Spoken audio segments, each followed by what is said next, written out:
expenses and cutting unnecessary expenses to make my employer profitable. One of the things that can be cut, I feel like, out of the county is they spend a lot of money on incentives. Only if those incentives are going to increase the property values, the property taxes, should that even be considered, and also provide jobs for Randolph County citizens. But that's what I do. I think there are places in the budget that can be looked at that's somewhat wasteful. Again, I'm familiar with doing those types of things. But the incentives that are going before the Economic Development Corporation, those quasi-type organizations that are half government, half privatized, let them go private. I'm very much a proponent of allowing people to work in their own businesses without hindrance from the government. Take the tax burden and the regulatory burden. I got a survey today from the Census Bureau that's just pure bureaucracy.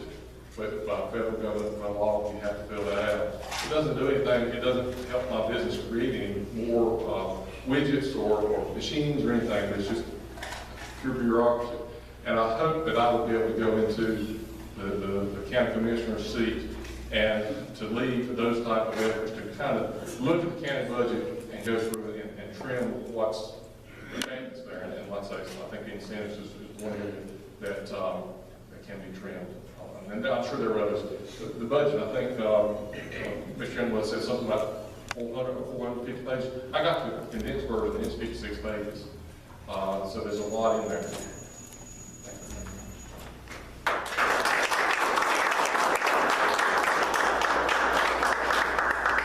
First, I'd like to concur with Mr. Todd Daniels. I believe we're at today in government is where our county probably wants to be. On the law enforcement side of that issue, obviously I'm asked that quite a bit. I'll address it from our side of it, as coming up for the election. What I will do is your sheriff. I'm an NRA instructor, lifetime member of the NRA. I'm also a Northline instructor, general instructor, and teach concealed carry throughout North Carolina, mainly in this area and other parts across the state. I'll tell you now, on the Second Amendment's rights, let's you get up with this. How long ago did you want the county commissioners to address guns? About a year ago last year. About a year ago I came in, a large amount of the community wanted the commissioners to address gun rights. However, I spoke after the meeting to tell a large number of folks that the county commissioners, who possesses, who owns, who carries, is beyond their scope of practice. It's beyond my scope of practice. Okay? As a Second Amendment rights person, I feel that concealed carry is not needed. I'm kind of like numerous other instructors in the state. We teach it at a limited rate as far as charging, so you, the citizen, can protect yourself from that violent offender. Okay? So as far as it comes to Second Amendment and gun rights, where I can address the law enforcement side, is for us to be constitutional and allow you to have those rights that our founding fathers gave you, not to infringe on those rights. Okay? The Second Amendment, and that's the biggest issue I've hit through my campaign, is on Second Amendment. Class 3 firearms. Anybody here Class 3 firearms? Okay, fully automatic weapons. Do what the law says as a sheriff. Uphold your oath. That's all you got to do.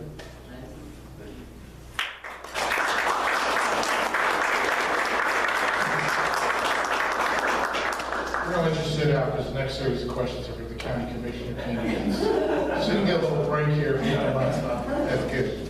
These are for the county commissioner candidates. First question posed to the podium. What would be your solution to a significant reduction of county revenue? And we'll go ahead and let you take it. What would be my solution? This is the $200 Jeopardy question. Okay. What would be your solution to a significant reduction of county revenue? I'm guessing that the question is The way I look at it is, what would you do to make up the difference of lost county revenue? of lost county revenue. Well, there's two ways. Essentially, you've got the property taxes, which is about $150 million budget, about $79 million, I believe, is in property taxes, and about $17 million in sales taxes. Rather than having that revenue, I would look to cut the expenses rather and to match it that way, rather than, because I don't think we can raise taxes, not in this economy, not with the folks that are still, we haven't recovered. People may say, the economists may say we're in recovery, but it doesn't feel like it. Especially with our rural farmers and landowners, they can't afford to continue to pay increasing tax rates. So, if I'm understanding the question correctly, we have to cut our costs. We have to match that up. A lot of stuff's coming down from Washington and Raleigh, telling us what we have to do, mandating, but they're not giving the funding to do that. So it's, being a county commissioner is a tough job because they've got to match that. They have to have a balanced budget. And there are places that, it's going to upset some people if you cut. But I just don't feel like that we can raise taxes. With the revaluation, some of the areas that, like fire departments, if their valuation went down, then they're going to be suffering too, because their tax rate's going to remain the same. We're going to have to increase their tax rate by % or 2, and there's concern over that. So that's what I would look at the expense side of it. I'm a county. I can't control revenue. I can control expenses, and that's what I would look at.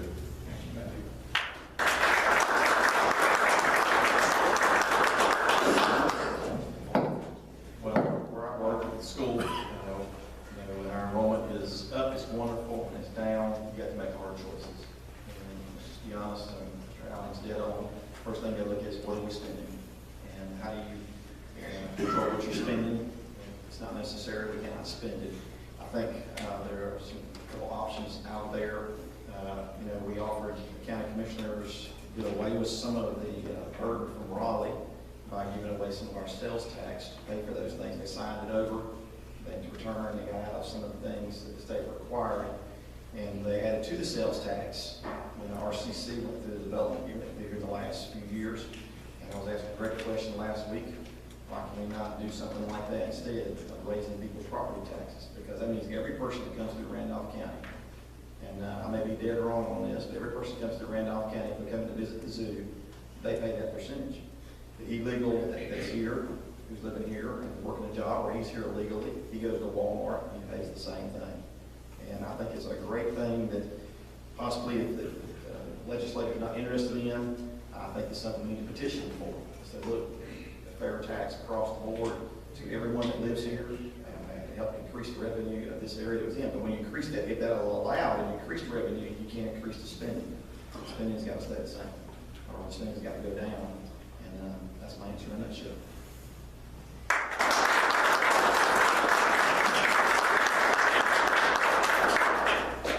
I forgot whenever I started talking a while ago, I didn't introduce my daughter, Wendy Klutz.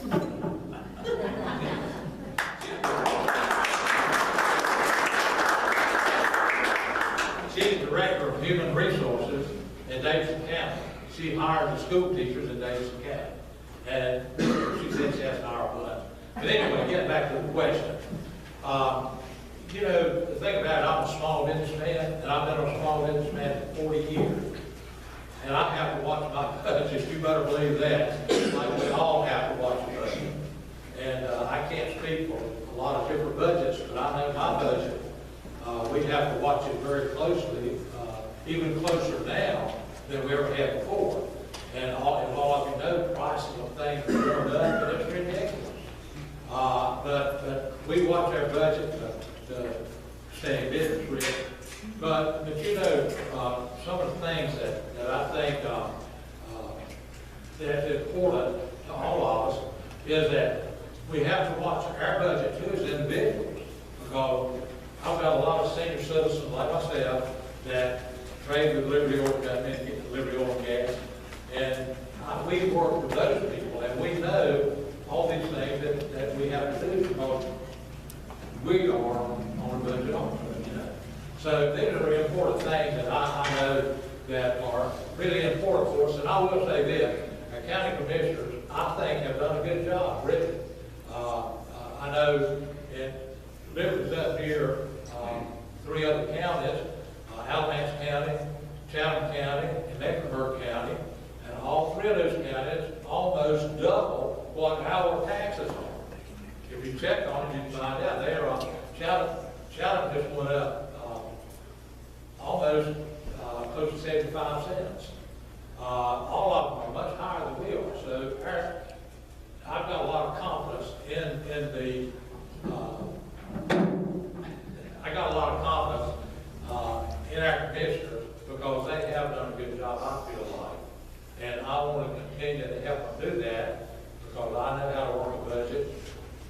Probably not better than they do, but I know how to work a budget, because I do have to have a budget. And I will certainly work for the people and not for the big boys.